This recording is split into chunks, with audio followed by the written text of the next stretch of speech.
guys, what's going on, guys? So essentially today, we're going to be discussing and talking about how to prepare for Halo Infinite. Now, Halo Infinite has just been announced and released that it is becoming and coming out December 8th of 2021, going into 2022, which is going to be awesome. Obviously, the multiplayer being free to play is a really big thing for a lot of people, whether you're playing on mouse or keyboard. This video is trying to help you the most you possibly can.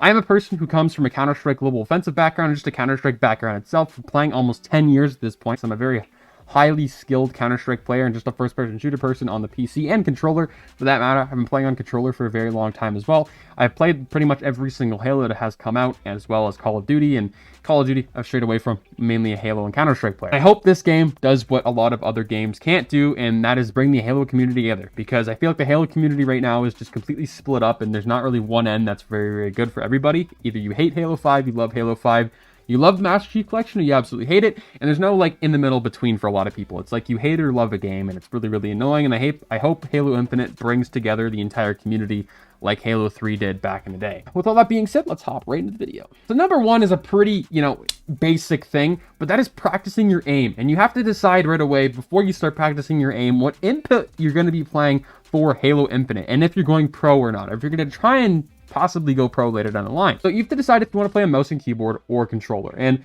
I think for a lot of people, if you have never played on PC before, I would just stick to controller. I think PC for a lot of people is going to be a very high skill ceiling.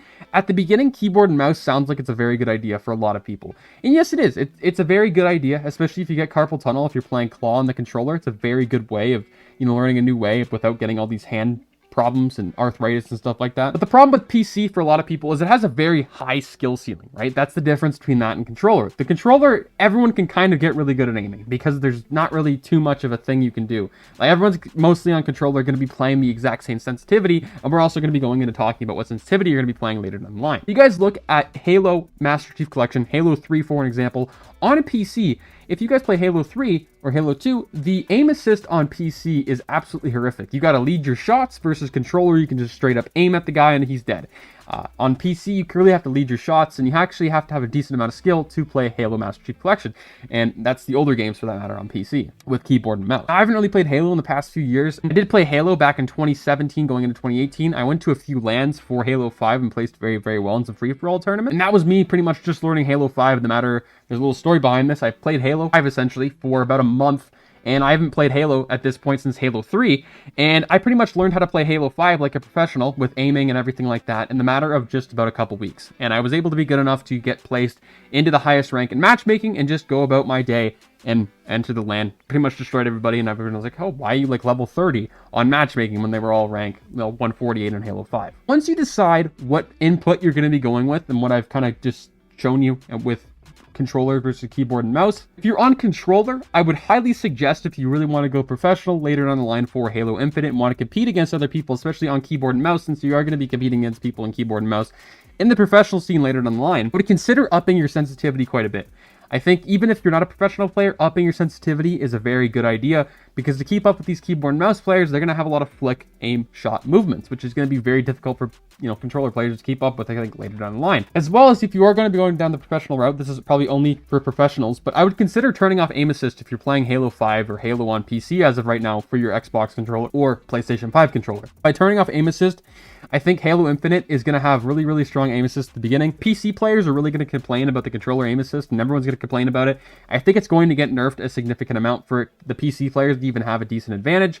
Obviously, there's the argument with PC versus controller right now, and that is, well, if you play on controller, you should just, be able to aim at somebody without any aim assist. But then it's pretty much impossible, because the controller is a lot different than joysticks versus the keyboard and mouse, where you can move your entire mouse anywhere you want, whenever. And the argument with aim assist versus keyboard, another thing is people on PC just need to get better, which I completely agree with. If you're on PC and you can't outshoot someone on controller, you just need to get better overall and practice your shots, practice your aiming, and get used to the muscle memory movements of every single gun. And that takes a long time. That takes up to a couple years if for some people, especially if you've never played even, a single Counter-Strike or Halo or Call of Duty on PC before. So if you're coming from games like Tarkov, Counter-Strike Global Offensive, and possibly Valorant, stick to keyboard and mouse.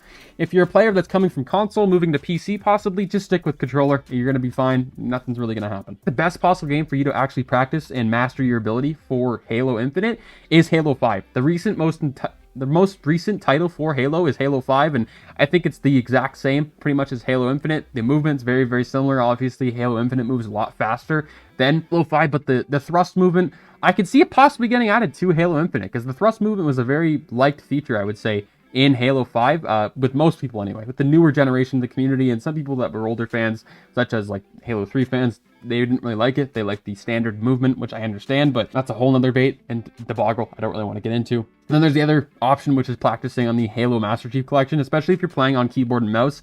I would highly suggest practicing on Halo 3.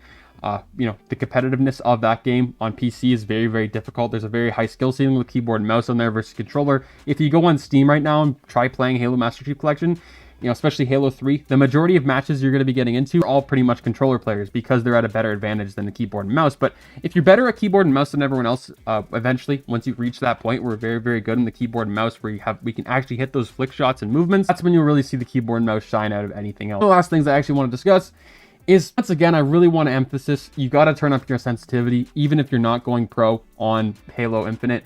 I really suggest turning up your sensitivity on controller to keep up with the keyboard and mouses in, for an example, crossplay on just regular matchmaking. You're going to get smoked. The same thing happened in Modern Warfare when it very first came out and it very firstly dropped a few years ago.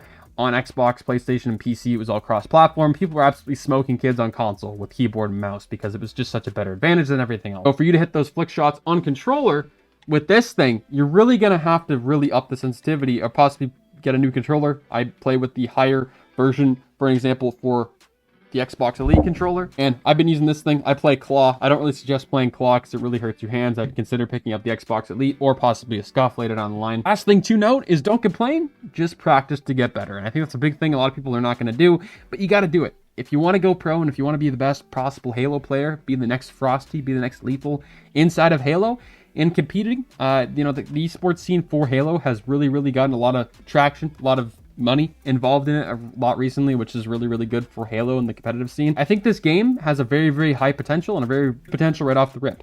I think this game, if it has a very, very good launch, which a lot of the recent Halos haven't, this game has a very, very bright future. And if it doesn't, well, it's still going to have a bright future. It's just going to take a little while to catch up. Hope you guys enjoyed the video. Please comment and subscribe. Follow me on Twitter, link in the description below. If you like the Halo content, you like the Call of Duty content, let me know. I can link more to that.